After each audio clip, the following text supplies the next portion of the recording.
If you can talk, Glenn Greenwald, about the investigation you did, Bred to Suffer, inside the barbaric U.S. industry of dog experimentation. So a lot of people, Amy, including people who follow animal rights issues somewhat closely, don't even realize that it's legal in the United States to conduct scientific experimentation on dogs. But not only is it legal, it's pervasive. In 2016, just in terms of what was reported, and the numbers are definitely far greater, 60,000 dogs were subjected to all kinds of experimentations.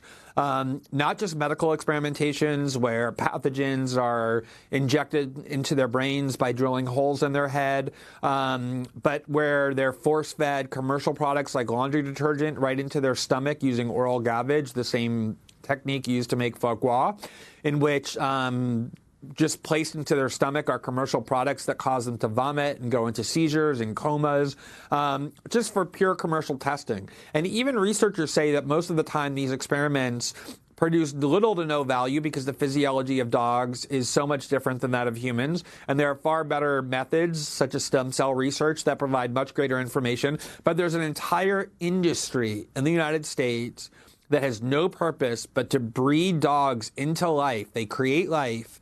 Those dogs have no purpose but to serve as objects of experimentation. They're kept in small cages, often never being removed from their cages, experimented on in the most horrific ways, and then when their usage is done as experimental objects, they're simply killed. It's incredibly immoral to create life for no reason other than to experiment on a living being that, as anyone who has dogs knows, is capable of all kinds of emotional complexity and suffering. We were able to report on these activists who entered Rigland Farms, which is a large farm just west of Madison, Wisconsin, where beagles, which are the preferred breed because they've been bred to be docile and sweet and trusting of humans, are kept by the thousands and sold to research facilities at the University of California, to corporations around the world, with very few standards about what is done to them and to the suffering that they endure. And it's amazing because there's lots of controversy in the U.S. We love to protest dog meat festivals in China and South Korea and act very morally outraged over the news reports that we read about that, as we should. It is horrible. But here in the United States, there's an entire industry that subjects those dogs to methods that are just as horrible in terms of the pain and suffering they endure purely for commercial profit. Glenn, could you talk about Sonny Perdue, President Trump's appointee to head the U.S. Department of Agriculture, his oversight role and his own record? Sure. So Sonny Perdue, who is now the Secretary of Agriculture under Donald Trump, is a very typical appointee, not just for the Trump administration, but for administrations for several decades, in which he comes from the very industry that he's now charged with regulating and overseeing. When he was governor of Georgia, he was a huge recipient of agribusiness donations in the hundreds of thousands of dollars. He himself comes from that industry. He owned farms.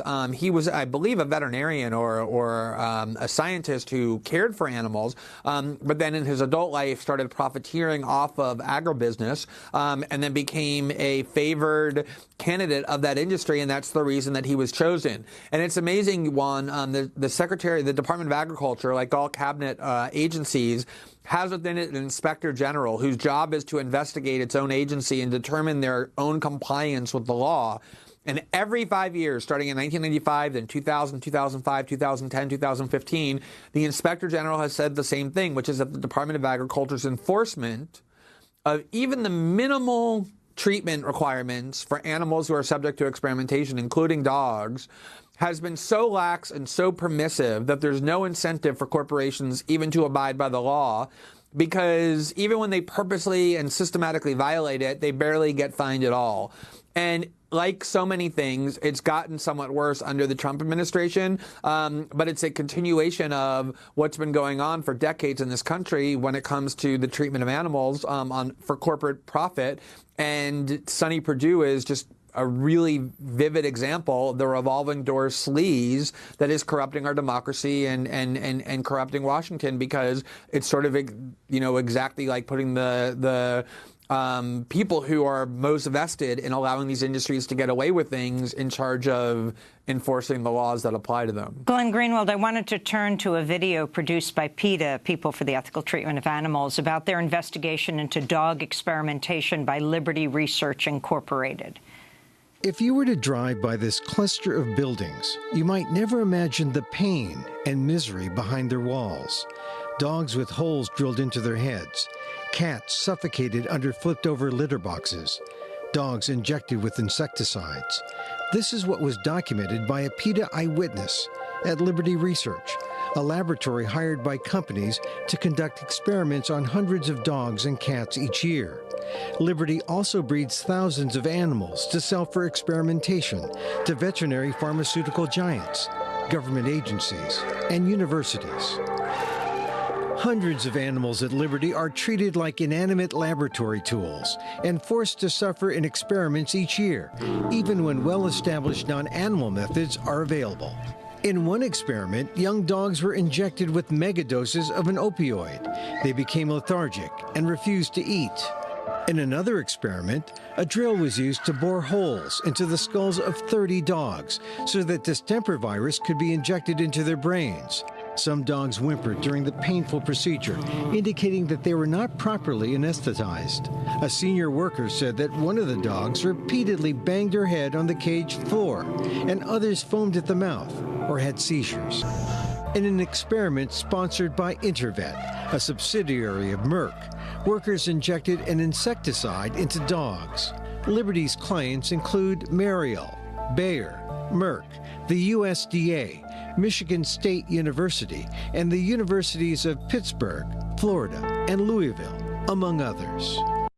That video produced by PETA, the People for the Ethical Treatment of Animals. Before we move on to break, your final comment on this, Glenn.